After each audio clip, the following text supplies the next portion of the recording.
We tend to think that we are in control, when in reality, many of us are being programmed by the invisible strings of manipulators. Or next on the Violence Channel, an all-new Alma Balls. Those who understand how beliefs work are able to program the masses at a large scale and dictate the future of human civilization. They understand the subconscious mind, they understand trauma and these deep programming issues that most people are oblivious to.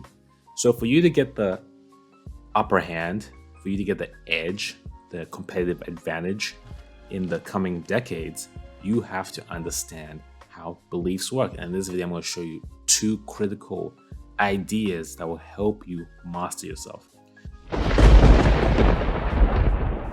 So there are two popular models for how beliefs work. The first one is called the Cartesian model. The second one is called the Spinozian model. So the Cartesian model basically says that whenever we entertain a proposition, so for example, let's say Bigfoot is real, we, one, either accept the idea, two, decide to suspend our judgment, we stay neutral on the topic, or three, actively reject the proposition and say, no, Bigfoot is not real, that's a myth. If we accept the idea, the next step is to endorse the proposition. We accept it, we tell our friends, we rave about it, we become a supporter for the cause and help push this idea of Bigfoot being real to others. When we reject that Bigfoot is real, we deny it, and whenever someone brings it up, we quickly tell them that's nonsense, etc. So that's the first model, the Cartesian model, which I don't actually think is accurate. The second model is called the Spinozian theory. And what this says is we first entertain the idea Bigfoot is real. We accept it at first. We straight away assume it's correct. And then from there on, we continue endorsing it or we reject it. We say, no, that's not correct. So everything that enters your mind, you first accept before you have the option of declining. That's the Spinozian theory. It's the same idea as when someone tells you to think of a pink elephant jumping on a trampoline. Just me saying that, automatically the image pops up in your mind. And if you want to deny it, decline the image, you have to think of something else. But straight away, the first response is to accept an idea, to accept a belief. Now, you might have had an experience of running into something. Perhaps you were running in your house and you hit a wall. And your first initial response was you feeling angry as if someone attacked you. So you might have actually gone angry at the wall and then realize how ridiculous that was and remove the anger.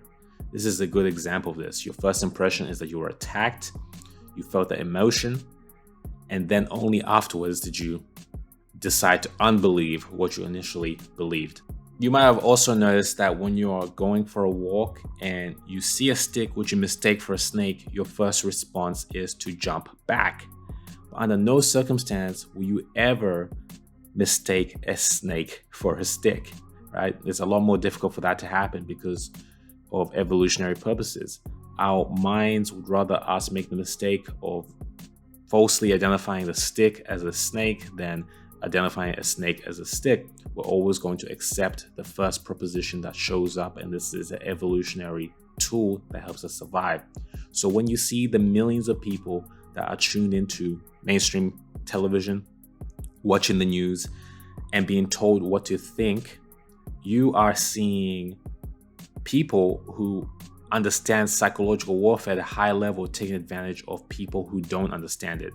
People at the lower levels, the lower ranks, who have not had the time to study these things, and as a result just accept whatever is being told.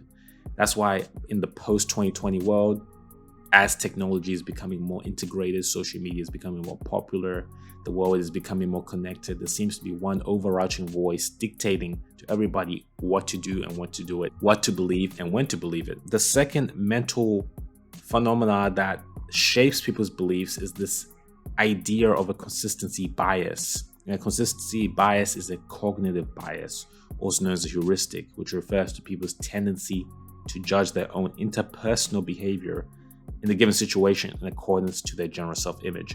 So what that basically means is people are going to be consistent with who they believe they are. So you might have seen this when it comes to supporting sports teams. A couple years ago, I used to watch rugby in Australia. There's a very popular rugby tournament that goes on between different states, the Blues and the Maroons. It's called the State of Origin. And for years and years, I kept supporting the Blues, even though they kept losing and losing. And I wanted to change teams, but I couldn't do it because I had supported the Blues for so long. It felt like a betrayal. This is an example of consistency bias. You might have seen it in people who love their sports. They'll support a team for years and years, even if the team sucks.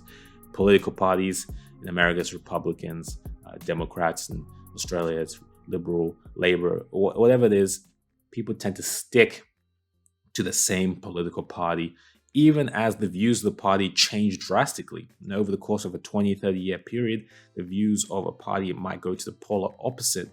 But the person who was invested in the party at the beginning will stay in that party just because they want to be consistent, just because they've taken that as a token or a badge to represent their self-image. Religion. People who adhere to a particular religion are notoriously stubborn in their ways. They will not entertain anything outside the rigid structure of that religion. So a devout Christian is going to read only the Bible. A devout Muslim is going to read only the Quran. And someone who believes in Kabbalah or whatever is going to stick to their traditional texts. And if someone presents something that counters anything in their sacred book, they would deny it at all costs, regardless of how strong the evidence is, regardless of anything, because they've identified with that and it's now part of them due to the consistency bias. Friends. Most people have the same friends for 10 years, 15 years. They grow up in a particular area, they make friends, and they stick with those friends, or they gravitate to people like them. People don't like things that are different, people that challenge them, confront them, so they tend to have similar friends, stay in the same group, and in turn have similar results in life. Parking spots, classroom seating, all these things, you tend to notice consistency in human behavior. And here's the thing, there's an evolutionary benefit to this as well, because what has worked before in the past has kept us alive. What has kept us alive is good and valued. If you were to change your mind about a particular thing, you could have put yourself in threat in terms of the social hierarchy. So people tend to believe in these kind of hierarchical structures of how groups were organized. And some of these terms that come up are alpha males, beta males, or sigma males, etc. If you were a beta male and all of a sudden you decide to change and act brand new, you could have put your life at risk, as the alpha male would not have had that, or the social hierarchy would not like that.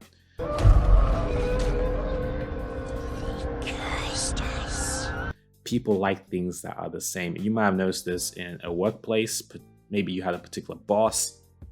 There's a particular culture that the workplace had. As soon as someone new comes in, it's very difficult for them to do a good job because they're going against the social hierarchy. They're challenging the status quo. That's actually Law 41 of the 48 Laws of Power by Robert Greene. Avoid stepping into a great man's shoes because you'll be going against the status quo and potentially putting yourself at risk. So this consistency bias is so ubiquitous in terms of human psychology and how we conduct ourselves, even in regards to our emotions. You might have noticed that you might have been angry at someone for a particular thing that you thought that they did. They then show you evidence to show that you were wrong and that they did do that thing and your anger was misplaced, but you still feel angry. You want that anger to continue. Or perhaps you're sad, you're feeling depressed, and someone tells you, look, there's no reason to be sad or depressed. But no, you want to continue listening to Linkin Park music or depressing movies, etc. You want to stay in that negative emotion. That's that consistency bias in the plane of emotions. And that's powerful too.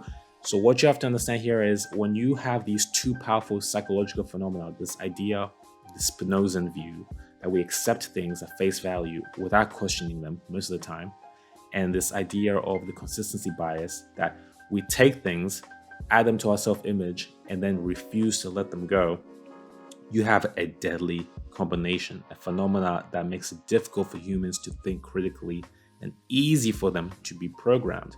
This is why Mark Twain said, "It's easier to fool people than it is to convince them that they have been fooled." People rather be wrong and consistent than admit their mistakes and change their stance. This is the cause of a lot of fights in relationships. Partners want to be right. Even if they're wrong, they're going to keep their stance, stay in ego, and relationships don't go forward. Often in our society, changing your stance is seen as a weakness because we have such fragile egos.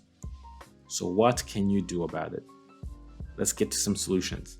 Number one, accept that many of the things that you have accepted as true are likely false. Many of the things that you have learned, whether that's about history, about how the world works, about money, about psychology, about love, about beliefs, about pretty much damn near anything, a lot of those things are false. You don't have an accurate view of the world.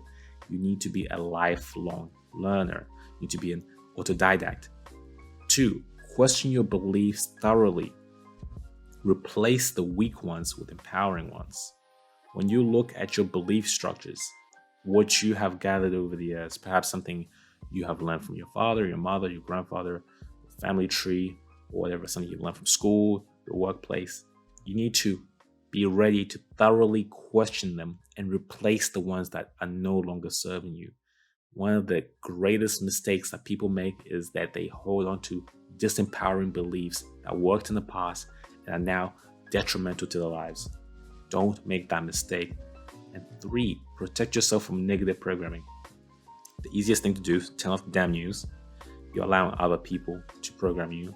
Be more hyper aware of the stuff you're listening to, the things you're watching. Have more conscious intention when you are choosing what media you're inputting into your brain, because that media is slowly but surely programming you and dictating your fate. So these are the things you need to do. Be more aware, and these 2 models I've shown you will hopefully help you along that journey. Do this, and I promise you'll be one step closer to living and dying well. Thanks for watching the video. I appreciate you. If you haven't already, make sure you subscribe to the channel and click the bell notifications so we can see more of each other. Until next time.